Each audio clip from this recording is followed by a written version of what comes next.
Hello, welcome back to your channel. ഇന്നത്തെ നമ്മുടെ video നമ്മൾ സാമ്പാർ ഉണ്ടാക്കാൻ ട്രൈ ചെയ്യുന്നു. നമ്മളപ്പോൾ ആദ്യം കഷ്ണങ്ങളൊക്കെ കുക്കറിൽ വേവിച്ചു. അതിനുശേഷം ഇത്ര പുളി പിഴിഞ്ഞൊഴിച്ചിട്ടുണ്ട്. ഞാനൊരു ഇച്ചിരി ഉപ്പ് ഇട്ടിട്ടുണ്ട്. പുളി അധികം തോന്നിക്കഴിഞ്ഞാൽ നമ്മളൊരു ഇത്തിരി ഉപ്പും കൂടെ ഇടുക. പാൻ ചൂടാകാൻ വെച്ചിട്ടുണ്ട്. കണ്ട ചീനച്ചെടി. ഇനി നമുക്ക് ഇതിനകത്തേക്ക് വെളിച്ചെണ്ണ ഒഴിക്കാം. അതല്ലെങ്കിൽ നിങ്ങൾ യൂസ് ചെയ്യുന്ന ഓയിൽ ഏതാണെന്ന് വെച്ചാൽ അത് വെളിച്ചെണ്ണ ഒഴിച്ചു, കടുകിട്ടു. ഇനി കടുക് പൊട്ടണം. അതിനുശേഷം നമുക്ക് ബാക്കി സവാള, മല്ലിയില, കറിവേപ്പില, വെളുത്തുള്ളി ഇതൊക്കെ ഇടാം കേട്ടോ. ഇതാ നമ്മളിപ്പോൾ അതൊക്കെ എണ്ണയിലേക്ക് ഇട്ടിട്ടുണ്ട്. ഇതൊന്ന് നന്നായി വഴറ്റിയെടുക്കാം കേട്ടോ.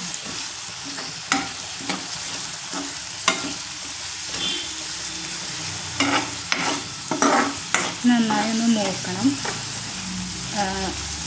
അപ്പോൾ ഒരു ബ്രൗൺ കളർ പോലെ വരും.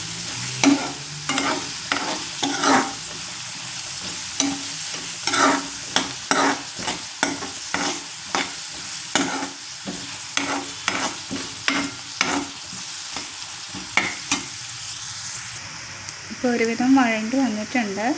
ഇനി കുറച്ച് സമയം നമ്മൾ വഴറ്റണം.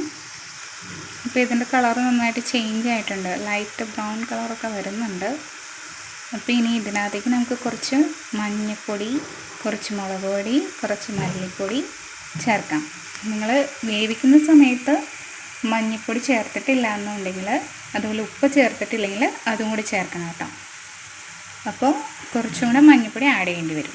ഓക്കെ, ഞാൻ ഓൾറെഡി വേവിച്ച കഷ്ണത്തിൽ മഞ്ഞൾപ്പൊടി, മുളക് പൊടിയല്ല, പച്ചമുളക് ചേർത്തിട്ടുള്ളതുകൊണ്ടാണ് ഇപ്പോൾ ഇത്തിരി മുളക് പൊടി, ഞാനൊരിത്തിരി മല്ലിപ്പൊടി ഇടുന്നുണ്ട്. ഇനി നമുക്ക് കുറച്ച് സാമ്പാർ പൊടി ഇടാം കേട്ടോ. ഞാൻ കുറച്ച് സാമ്പാർ പൊടി ഇട്ടിട്ടുണ്ട്. ഒരു പാക്കറ്റ് 10ൻ്റെ ഈ ഒരു പാക്കറ്റ് ആണ് ഞാൻ ഇടുന്നത് കേട്ടോ. ഇനി ഇത് നന്നായി ഇപ്പോൾ ഞാൻ മിക്സ് ചെയ്തിട്ടുണ്ട് സാമ്പാർ പൊടി. ഇനി നമുക്കിത് വേവിച്ച കഷ്ണത്തിലോട്ട് ഇടാം കേട്ടോ.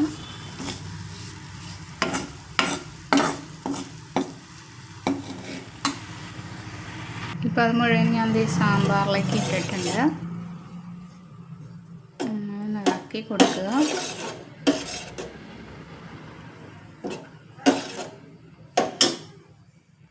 ഇപ്പം ഞാനതെല്ലാം മിക്സ് ചെയ്ത് ഇതിനകത്തോട്ട് നന്നായി ഒന്ന് മിക്സ് ചെയ്യുക. ഇനി ഇതിനകത്ത് ഇത് നന്നായി ഒന്ന് തിളയ്ക്കണം. എന്നിട്ടൊരു കുറുകിയ ഷേപ്പ് വരണം. കുറുകിയ പോലെ ആയി കഴിയുമ്പോൾ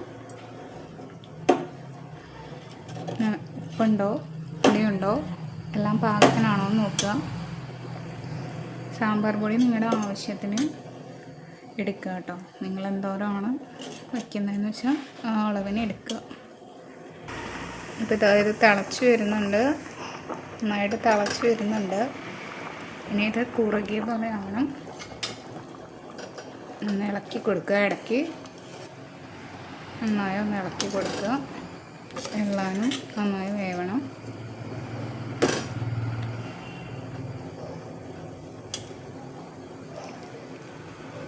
കുറച്ചുകൂടെ നന്നായിട്ട് തിളയ്ക്കാനുണ്ട്. ഇപ്പോൾ ഇത് നന്നായി തിളച്ചിട്ടുണ്ട്. ഇനി നമുക്ക് ഇത് ഗ്യാസ് ഓഫ് ചെയ്യാം.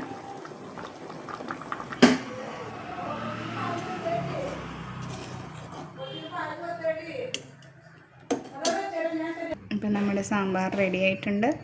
ഇനി ചൂടാറി കഴിയുമ്പോൾ സെർവ് ചെയ്യും. സാമ്പാർ നന്നായി സെറ്റായിട്ടുണ്ട്. നമുക്കത് ചോറ് കഴിക്കാം. സാമ്പാറും പയർ കൂട്ടി ചോറ്. എന്താ മണം! നല്ല സാമ്പാർ. ഞാൻ ആദ്യമായി ഉണ്ടാക്കിയ സാമ്പാറാണ് ഗൈസ്. നിങ്ങൾ ട്രൈ ചെയ്യൂ. നിങ്ങളും ഇതുപോലെയാണ് സാമ്പാർ വയ്ക്കുന്നതെന്ന് ഒന്ന് കമൻറ്റ് ചെയ്യൂ കേട്ടോ. അപ്പോൾ എൻ്റെ വീഡിയോ ഇഷ്ടപ്പെട്ടാൽ ലൈക്ക് ചെയ്യുക, കമൻറ്റ് ചെയ്യുക, ഷെയർ ചെയ്യുക, സബ്സ്ക്രൈബ് ചെയ്യുക. പുതുതായിട്ട് ആരെങ്കിലും എൻ്റെ ചാനൽ കാണുന്നുണ്ടെങ്കിൽ വീഡിയോ ലൈക്ക് ചെയ്യാൻ മറക്കരുത്. ഒപ്പം സബ്സ്ക്രൈബ് ചെയ്യുമ്പോൾ ഒരു ബെല്ലൈക്കൺ വരും. അപ്പോൾ അതിനകത്ത് ഓൾ ഓപ്ഷൻ ക്ലിക്ക് ചെയ്യാം കേട്ടോ. അപ്പം ഞാൻ അയക്കുന്ന എൻ്റെ നോട്ടിഫിക്കേഷൻ വരും.